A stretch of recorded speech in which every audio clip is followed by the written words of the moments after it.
Senhora Dom Rui Valério, Eminência Reverendíssima, Senhor Presidente cessante, por assim dizer, da SES, muito obrigado por anos e anos de dedicação a esta causa comum. Muito obrigado, Presidente João Pedro Costa. Senhora Presidente, agora eleita, da SES, Patrícia Reis. Que sinal histórico esta eleição. Profético, quase, em termos de futuro. Ilustres oradores que me precederam e quantos versarão neste 8º Congresso Nacional o apelo do nosso querido Papa Francisco no Jubileu da Esperança de 2025.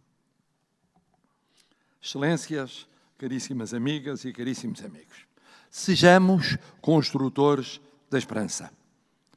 E de repente, recordei, como num rosário de memórias inesquecíveis, a pré-história da UCIT, União Católica dos Industriais e Dirigentes de Trabalho, e das lideranças de José Carlos Mardel Correia, de Pedro Teixeira Duarte, de António Luís Sousa Lara, de António Mardel Correia, mais a história com João Alberto Pinto Basto, 1, 2, 3, 4, 5 vezes. António Pinto Leite, João Pedro Tavares, vezes sem conta, sempre presente. Salvador Melo, o padre Mário Pedras, a suceder ao padre João Evangelista como assistentes, na Igreja de São Nicolau, pelo meio o Congresso 2004, com o Sr. Dom José Policarpo e o então professor e analista, agora presidente, sobre ética, fator de realização e progresso, em que o prescrutante prelado iniciou as suas palavras, as conclusivas, dizendo com a sua fina ironia: ouviram o bispo, agora ouvirão o analista político. E, entretanto, o rejuvenescimento do novo século, tal como a justíssima condecoração em 2022, com a Ordem do Mérito.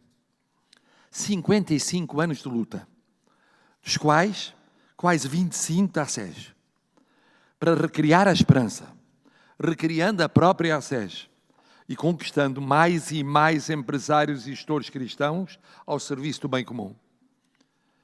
Que o mandato da nova Presidente e dos novos dirigentes seja sinal desse futuro, é o voto de todos nós, num país em que larguíssimos séculos de paternalismo estadual afogaram o associativismo, criaram complexos culturais perante a empresa privada, e o secularismo e o laicismo da pós-modernidade têm dificuldade em aceitar a vivência religiosa fora do templo ou da sacristia. Caríssimas e caríssimos amigos, construtores da esperança é o lema.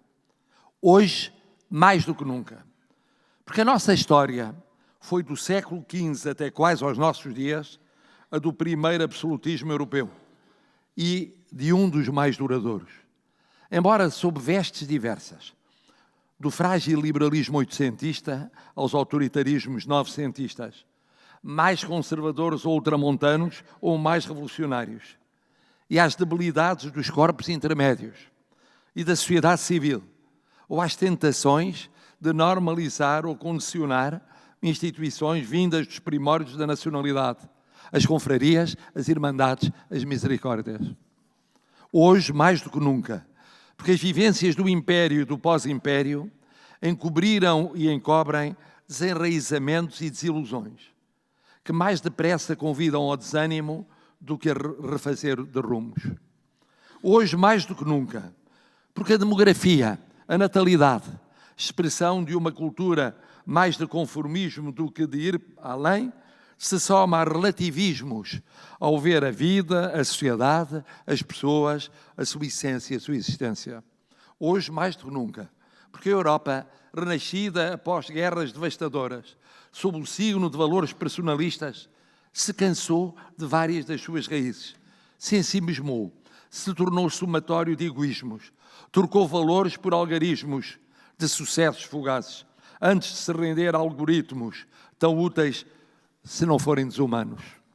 Hoje mais do que nunca, porque onde ainda há pouco se acreditava que pessoas e seus espaços de afirmação autónomas, éticas e de vontade, e seus sentidos de serviço ao bem comum, limitando excessos egocêntricos e fazendo respeitar princípios e regras de conduta, e facilitando assim a congregação, a partilha e a humanidade, se descobre num ápice que onde se desejava o serviço, o respeito, o cumprimento da palavra dada, emerge a conveniência, o agnosticismo total de princípios e meios, cada vez mais feito de traição de palavras dadas, de instituições básicas, de testemunhos inspirados e inspiradores. Hoje, mais do que nunca, reconstruamos, pois, a esperança. E para a reconstruirmos, já aqui foi dito hoje, dia após dia, alicercemos essa esperança numa fé. Não tem de ser uma fé religiosa. Uma fé.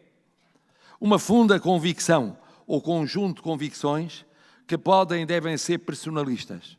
Mesmo sem credo, mesmo sem igreja, mesmo sem comunhão e sem comunhão de crentes, mas que têm de existir. Fé perante a pessoa, cada pessoa de carne e osso, e não uma mera abstração vaga e desresponsabilizante. Fé perante a sua dignidade inalienável, fé perante a sua vida e a sua morte, fé perante a sua essência, mas também a sua existência. Fé perante o seu respeito, nos direitos e deveres, na liberdade, na igualdade, na fraternidade, nos seus tempos e modos. Sem essa fé, o que vinga é a normalização da desumanidade, é a contabilidade dos ganhos e dos despojos, é o interesse mesquinho da vanglória pessoal, da vanglória de grupo, de nomenclatura, de casta, de fechamento, de clausura, de autocontemplação, do suposto perfeccionismo. Para nós, que aqui estamos, e somos muitos, somos quase todos, a fé, ainda e sempre, é uma fé cristã. Central na nossa vida, na nossa escolha com pessoas. Monoteísta, de um Deus uno e trino, de um Deus que nos convida à construção da eternidade, quase todos o repetiram aqui hoje, desde logo, aqui e agora, no percurso para o encontro supremo com o Pai. Uma fé vertical e horizontal, com ressurreição e sofrimento, com sofrimento e ressurreição, fraterna e solidária, comum e específica, atenta aos sinais dos tempos, mas exigindo-nos que atuemos para se poder concretizar. Uma fé de ação e não só de omissão. Uma fé libertadora e sempre otimista, superando todos os dramas, todos os erros, todas as angústias, todos os fracassos, todas as imperfeições. Uma fé redentora, mas por isso mesmo responsabilizante. Fé que nos faz caminhantes, com outras e outros sem fé, com uma fé diversa, com práticas que nos aproximem e a um tempo nos desafiem à aceitação da diferença. Fé que, como ensinava Hans Küng, implica um ethos, uma ética pessoal e moral da projeção comunitária. Caríssimas e caríssimos amigos, sem fé não é possível esperança. Ou melhor, o que se chama esperança não passa de um exercício formal, procedimental, casuístico, fragmentário daquilo que deve ser uno, a pessoa. Com fé, a ética e a moral, existe uma esperança na vida familiar, uma esperança na vida de proximidade, uma esperança nas comunidades de várias dimensões e matizes, uma esperança na escola, uma esperança na empresa, uma esperança cívica ou política, local, regional, nacional, continental e universal. Da vida e da saúde à morte, à formação, às condições sociais, à economia, à gestão dos recursos privados, sociais e públicos, à sua multiplicação e à sua distribuição. Sempre ligados a uma fé. Sempre num quadro de valores que olhe longe e não apenas para o momento seguinte.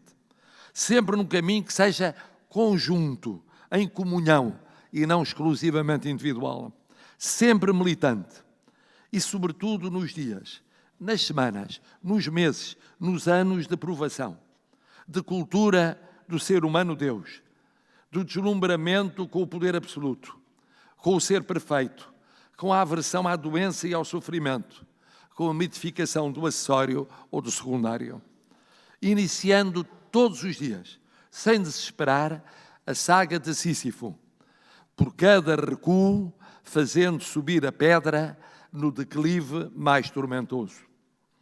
Caríssimas amigas e amigos, esperança é isto.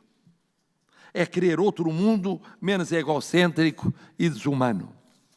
É manter irmandades ou redescobri-las onde os nossos irmãos de ontem nos confrontarem com partidas, abandonos ou distanciamentos. É introduzir a razão onde parece só valer a emoção. É reafirmar valores onde é fácil fazer de conta de que morreram ou estão suspensos sine die. E depois, esperança é caridade, é amor. Supõe uma fé e impõe uma caridade. Impõe um amor, o amor dos outros.